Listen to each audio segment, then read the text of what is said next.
The Trump administration is moving to clean up America's organ transplant system after a shocking federal review uncovered instances of organs being taken from patients who were not fully dead. You heard that right. The Health Resources and Services Administration found 28 cases in Kentucky, Ohio, and West Virginia where patients showed signs of life, including crying, movement, and resistance during organ procurement. Joining us now to break it all down, Dr. Simone Gold, founder of America's Frontline Doctors.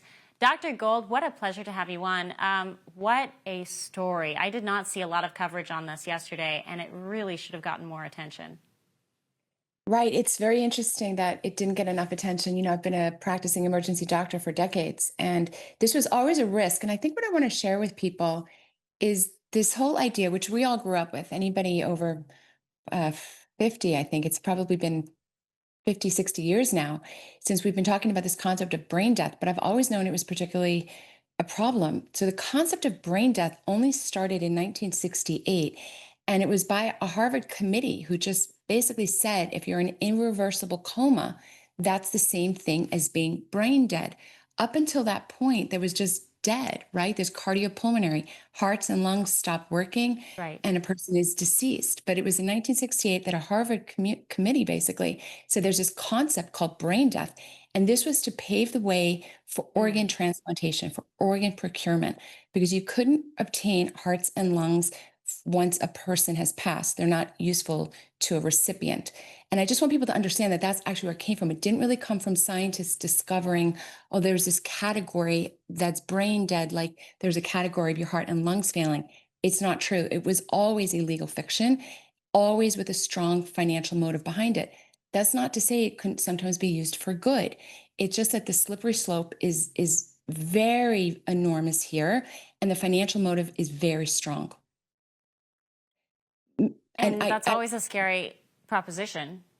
Right. And also to share with people, we all know people that are on dialysis, for example, right? So which organs are the ones that people are trying to donate, for example, right? So kidney is the number one organ that is needed really across the world, but we've managed to sidestep the need for kidneys by Medicare pays for kidney transplants.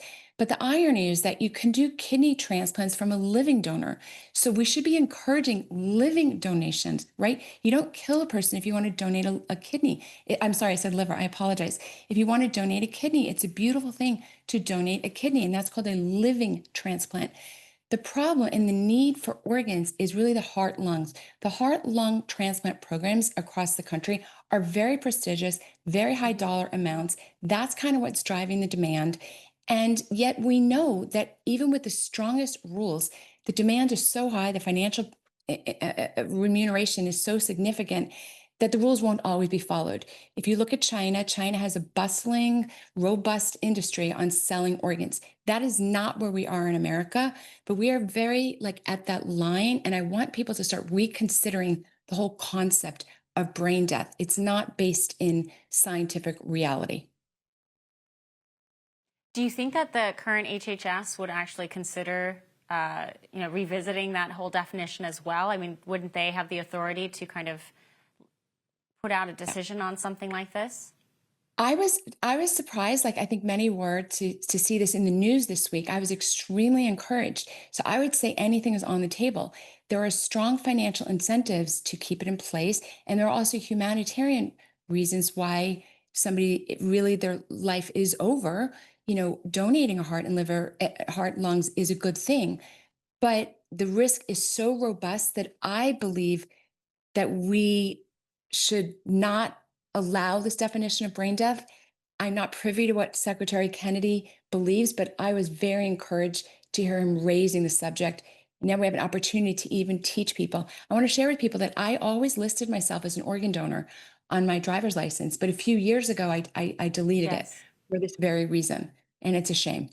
But it's Wow. not something we can necessarily handle. That's shocking. I mean, a lot of us put in, yes, we'll do a good thing if something were to happen to us. But the fact that the brain death is such a flexible definition, I guess, Yes. makes it conversation. We have not been having at all about this topic. Going back to how the decision-making process is made in this process, should organ donation be put on hold until some irreversible death is absolutely confirmed? I mean, who should be making that call? If I was in charge of policy, I wouldn't permit organ donation to be on people's driver's license. It's one of the reasons I stopped doing it years ago. There's too much pressure in the moment, on the family, right? The families are really pressured in that moment, and they don't know. The truth is, from the near decedent's perspective, there's no hurry. There's no rush. The only rush is on the recipient side. And yes, my heart goes out to those critically ill people, but the organs belong to the person.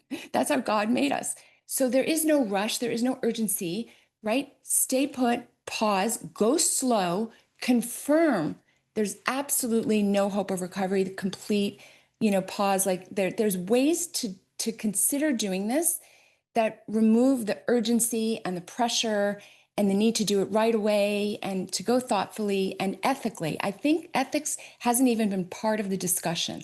I grew up as a doctor, never having these discussions. We never had these discussions. We didn't even talk about brain death versus cardiopulmonary death. That's crazy. That's crazy. I learned this later on, by experience.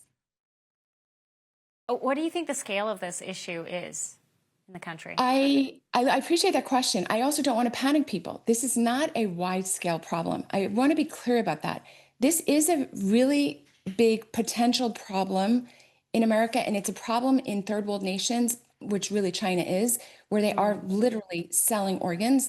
This is not a day-to-day problem in American hospitals. Absolutely not. But if you're watching this show, it's potentially a problem for you or your loved ones. And I personally took myself off the donate list, because if that should happen to me, my family knows that I would want to donate organs if it was like no hope of recovery. They know that. So there's no urgency for me to put that on my driver's license.